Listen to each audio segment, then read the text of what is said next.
Ahead on Early Birds, the Falcons are looking to extend the Saints slump as they visit the Big Easy. We'll sit down one-on-one with a receiver who's having a career year. Ray McCloud, touchdown Atlanta. Plus, the Dogs hope to halt the lane train in Mississippi, and the Falcons take the field to show some care for some special kids. That and more coming on Early Birds. Grab a cup of your favorite Joe and let's talk Falcons football on Early Birds, presented by Mercedes-Benz. Good morning, welcome into Early Birds. He's DJ, I'm Justin, and Shock. The Falcons have a chance to go 5-0.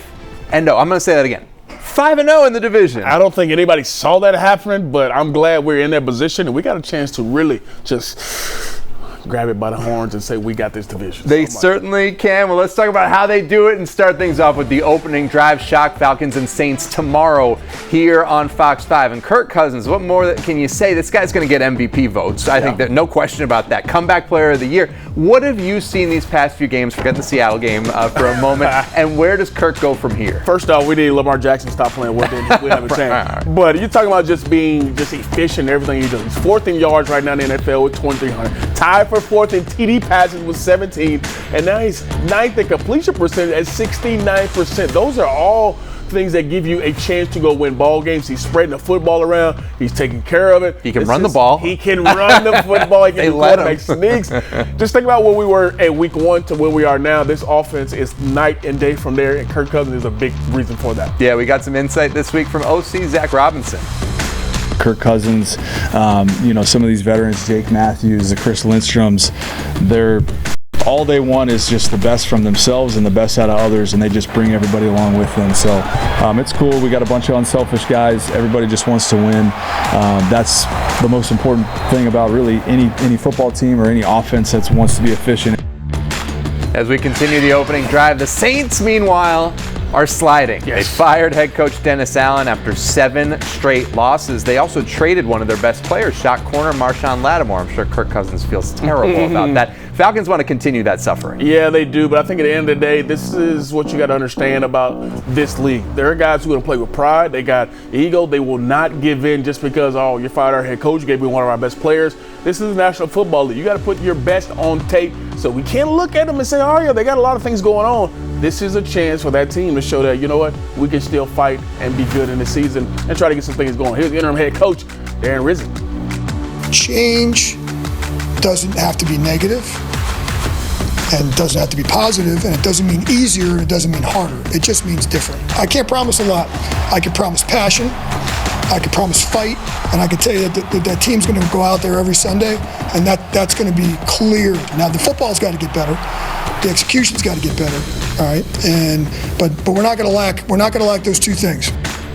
As we continue on the opening drive and wrap things up, let's look back a little bit. Earlier this week, Terry Fontenot, Shock, did not make a move at the trade deadline on Tuesday. A lot of folks maybe thought Terry would do something. The pass rush, a lot of people are talking about. So what's your reaction to the Falcons standing pat? I was the same way. I thought they would do something. There was a lot of conversation about adding another guy, and that's been the biggest kind of concern for this team other than, getting after the quarterback is finding guys who can do that. Now, you go get 3 sacks last week. That's a big thing for you. Maybe they're just trying to turn the corner and they felt good about where they are. So you got to always go with the guys who know what's going on within that building. And I say Terry Fontenot and Raheem Morris is exactly what they need for the rest of this season. Yeah, absolutely. The sacks last game against Dallas. It's got to add some confidence. We'll welcome into Early Birds alongside DJ Shockley. I'm Justin Felder. And Shock, one constant with the Saints this year, Alvin Kamara, has been real good. Unbelievable. Last game, he had 35 touches for over 215 yards between receiving and rushing. They're going to feed 41 to. He's going to be a big part of this ball game, and he has always been kind of the best player on that team. You take some heel back too. So they got 2 guys who absolutely can pick up the boy. Yeah, the receivers are banged up too. The High Five Sports alum's going to have to carry a heavy load for sure tomorrow. Well, Shock, go march on over to the film room. We will see you in a few. But first, we gave Kirk his props a little earlier, but give some credit to the Falcons receivers. Lots to talk about. Drake London, Darnell Mooney, Kyle Pitts for good reason, but don't forget about Ray McCloud. He's quickly built chemistry with Kirk Cousins, and last week scored his first touchdown since 2022, just the 3rd of his career. Our Kelly Price sat down with Ray this week. You're closing in on a career high in catches, and it's, week 9 or whatever it is. How much of that is that chemistry, that trust that you've kind of built with Kirk? How much is it maybe the offense and maybe what you're kind of doing differently? What's kind of at play there? It's a little bit of everything, man. You got, to start with Z-Rob, Z-Rob and Kirk. I think those two just having a trust in me. And on the field, just being able to be coachable during the game, having a vet quarterback, just being able to take knowledge in and go out there and deliver at the same time. I think if everybody can run, everybody can kind of catch. It's just about being where you need to be when your number called, and then put your talent on top, And I think that's what I just kind of been heavy on. Just do what I need to do the little things right, and the big things to come. And to that point, it feels like everyone's kind of ready when their number is called. 3 different guys catch touchdown passes against the Cowboys. It's been like everyone's kind of been getting their mouth fed in a way, So what's it like to be a part of an offense where everyone's kind of sharing in that way and there is no drop off when, Drake London goes down with an injury or something like that? It's a bittersweet thing, because if you want to be a competitor, you always want the ball. But then we have a room like us, I feel like we love seeing each other win. We compete at practice, and it's a healthy competition. It's never a dull moment in our room, you got the ball too much, but it's always just happy, fun. Even when games don't go our way, it's like we all get better. And we go to practice every day competing, in our room I'm speaking. And just, I think it comes from the love, man. We hang out, we watch every Thursday, watch the game together, we do something together. It's different. And I would say it's different. It's a different room. It's funny you say that, because I remember you even saying in the preseason, we're already so close. We're already getting really close. And all the teams that I've been a part of, that's been the mark of a really good offense, when you're able to be that close. Have you seen that develop even further now that you're in the season, you're actually playing these games now? Yeah, I definitely see it every day during walkthrough, during meetings. It's just, I think when you can have everybody can share their humor, and it's not like everybody just always serious. People can be themselves. I think it's easy just to be comfortable. The chemistry is easy to go on the field, and everybody have each other back. It's time to get some game intel from Shock. You're invited into the film room, so cut the lights and let's get started. Now, another guy who's been playing at a high level is Caden Ellis. He had a monster game last week versus Dallas, 13 tackles. He's actually led the team in tackles the last 3 weeks, double-digit sacks in 3 straight weeks. Tackles the last 3 weeks. That tells you exactly how good he's been. Now, here's a play that just kind of symbolizes what Caden Ellis is all about. The read, the recognition, and then be able to go get a offensive guy in this particular play. Now, this is a play here. They're kind of set up a screen right here. Here's Caden. He's playing his backer here. He's got this back kind of in man coverage. They want to run this screen, and they're going to get this particular guy out right here. This offensive lineman, he's going to get out, but Caden Ellis does such a great job of seeing it and then redirecting and going to get it. So let's watch how this play is set up here and watch him. Here's the screen. Now look at this. They got it set up. The closest guy other than Caden Ellis is way back here in Jesse Bates. Look how much grass they have out here if he catches his football or if he gets blocked. If he gets blocked, there's nothing out here. Caden does a good job of understanding this guy is trying to block me, but I can go inside, I can go outside, but he does a good job of getting downhill right now to go get it. So this guy posted, he's supposed to block him outside. Caden does such a great job of hitting it right here and going to the tackle. It ends up being a tackle for loss because of his ability to be able to go get this particular running back. Now you see him go inside, now you go attacking. Just an unbelievable job of Caden Ellis doing a good job of going to get it. Caden has been phenomenal this season. He continues to play at a high level. It's a reason why he's one of their leaders. And we hope he has another big one in a place he's been before, Justin, in New Orleans. Yeah, it's a meaningful play. Shock, thank you very much. You're going to need to get downhill and hurry if you're going to make it to the Grove, DJ. Dogs trying to win the party and the game against Ole Miss. Michael Jenkins here to break down that game and more. Plus, special teams is more of like a want-to thing. You got to really want to do it and really want to be out there. Kadero Hodge will explain how to be special on special teams. He'll break it down when we go deep. You're watching Early Birds, presented by Mercedes-Benz. Best, nothing. And sponsored by the Georgia Lottery. Today could be the day. And the Home Depot. How doers get more done. More Early Birds coming back at you. Early Birds. It's not Saturday down south without talking college football. Brought to you by Zaxby's. Famous fingers and sauces. Here's Shock. Well, Justin just alluded to it. My man Michael Jenkins is in the house. Jenkins, obviously we got some college football to talk, and I know you're excited to do it. Before we get into any games, earlier this week CFP rankings came out, and were there any surprises for you, like Ohio State being ahead of Georgia? Was that a surprise? Do you think that should have been there? No, I think that should have been there. I like what they did there, but my big surprise kind of was, BYU being undefeated, but they've beaten 2 top 20 teams, and they're still behind, Texas, Penn State, things like Tennessee. So a lot of ball left. A lot of ball left. It's going to change. All right, Jay, let's talk Miami visiting the Plains today, taking on the Jackets. In your opinion, with the Jackets, could they get an upset, or Miami just way too good? My Jackets need Haynes King to play tonight. If he doesn't play, then Cam Moore and this offense, they're scoring 47 points a game. That's crazy. And so I know the Jackets do well when they're double-digit dogs. They always find a way to fight Coach King and these guys. But if they don't stay in this one, it could get ugly. Man, I hear you on that. Here's Jackets head coach Brent Key on the challenges of the Hurricanes. They have probably, one of, if not the leading Heisman contender right now. They're leading the league in every category, both sides of the ball. So it speaks volumes of what they've been able to do. All right, Jake, another big game going down today has huge playoff implications. My Dogs going to Ole Miss in Oxford. 2 talented quarterbacks. Ole Miss tough front 7. How do you see this matchup shaping up? You a little nervous? A little bit. A little bit. They do have a really good front 7 with Ole Miss. They're shutting down teams in the run, only averaging 82 yards a game. Whew. They lead the nation in sacks. 41 sacks so far. So if they can get pressure on Carson, we know Carson's been a little shaky later with pressure and throwing picks. So if they can get that going, it's going to be a tough outing for you, dogs. Oh, Jake, you got me nervous. Here's Kirby Smart on what makes Ole Miss QB Jackson Dart so good. Toughness, competitiveness. He runs the ball great, but he's a great thrower. They use him. He's their second leading rusher. Who has their quarterback as their second leading rusher, but he's still a pocket passer. So I just respect the guy because the dude runs hard, he plays hard, he has a fiery, competitive nature to him that he inspires his team. All right, Jake, maybe the game of the night going down tonight. Bama at LSU, and I think this is a playoff eliminator too. You lose this ball game, you got no chance. Bama on the road and Death Valley is always tough. Does this game come down to the QB play, or you think something else that you got your eye on?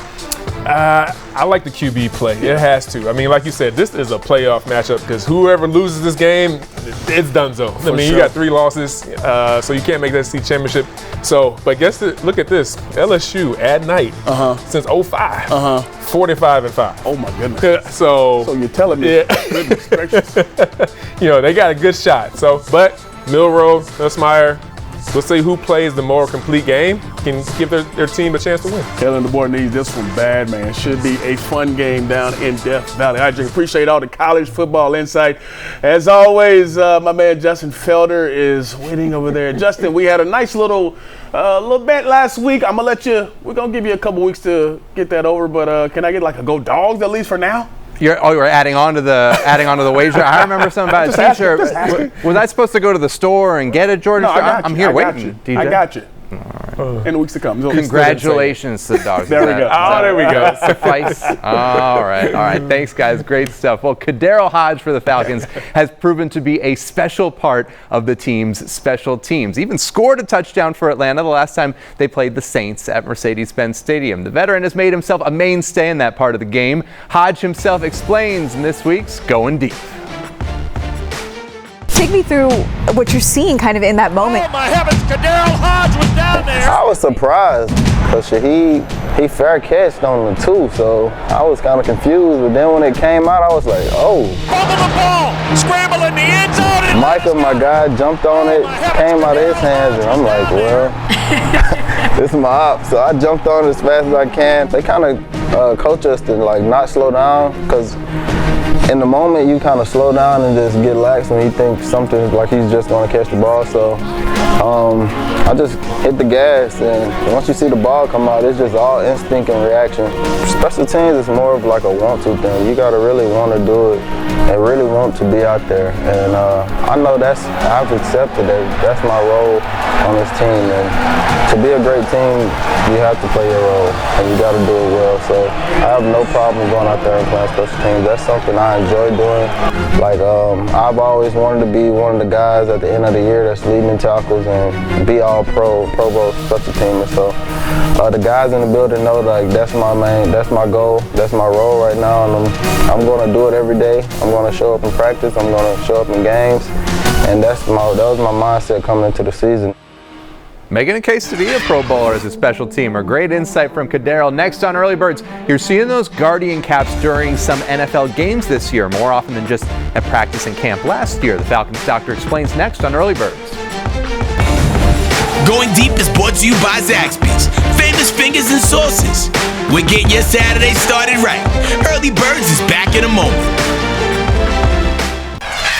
Welcome back to Early Birds. One step in the NFL's efforts to reduce concussions are Guardian caps. They're the protective devices that go over helmets. At first, they were just used at training camp and in practice, but now some players are wearing versions specifically designed to be worn during games. That's the focus of this week's Emory Road to Recovery. Yeah, I guess that is one new thing for this year is the Guardian cap being implemented a little bit further than it has been the previous year, and that's based upon positive data that we've seen in the previous years. So all players will be wearing them for practice and all during training camp. They do have the option of wearing it in the game, and that's across the league if somebody wants to wear it. They study the helmets. The helmet design are being studied every year. New helmets are being made. There are 5, I believe, helmets this year that are equatable to wearing the Guardian cap. So that's how strong they performed in the testing. But all the helmets are monitored, like I said, every year. So all the helmets that players will be wearing are extremely safe. They are getting better and better every year. But yes, the Guardian cap has had positive data the past few years or the past couple years now, and so we are going to have it be utilized by all players in practice settings. And I think the guys are obviously getting more used to it. It's just it's more of a normalcy thing for them now. So, and now I think because they'll see all their teammates wearing it for the most part, that it won't be as big of a deal. Well, we got to try to get Justin one of those next week. All right, more to come on Early Birds. Caden Ellis has special motivation in his community efforts this week. We'll show you just how. Coming up next. You're watching Early Birds, presented by Mercedes-Benz, on your official home for Falcons football, Fox 5 Atlanta. Early Birds has been presented to you by Mercedes-Benz, the best or nothing.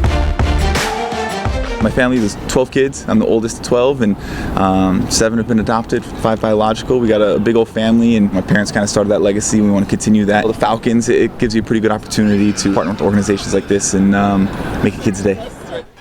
Well, Caden Ellis had special motivation at this event earlier this week. The Falcons hosting kids from Georgia Kids Belong. Now, these kids at Mercedes-Benz Stadium, they're in foster care, and in addition to getting to hang out, do some testing events and stuff on the field, they had professional profiles created to increase their chances of being adopted. Pretty cool stuff, That DJ. is really cool. We know the Falcons do a lot of great things, and it just seems to amaze me every single time they step the game up one extra level, and this is a great opportunity. Look, I mean, you got Jesse there. I mean, it's so many, Justin Simmons there. I mean, it's so many guys that are going to help out and give kudos to the Falcons and for these kids for having this opportunity. I know it was cool to be inside Mercedes-Benz Stadium and then get to be around real Falcons players and give them a chance to, have a different life. All these children are available for adoption in Georgia that you're seeing in the video. Please visit americaskidsbelong.org for more information. Very cool stuff. Be sure to check out the Dirty Bird Report tomorrow night, getting ready for the Falcons and the Saints game. We'll be wrapping it up tomorrow evening. Shock, Michael Jenkins, our Kelly Price. That's 11:30 p.m.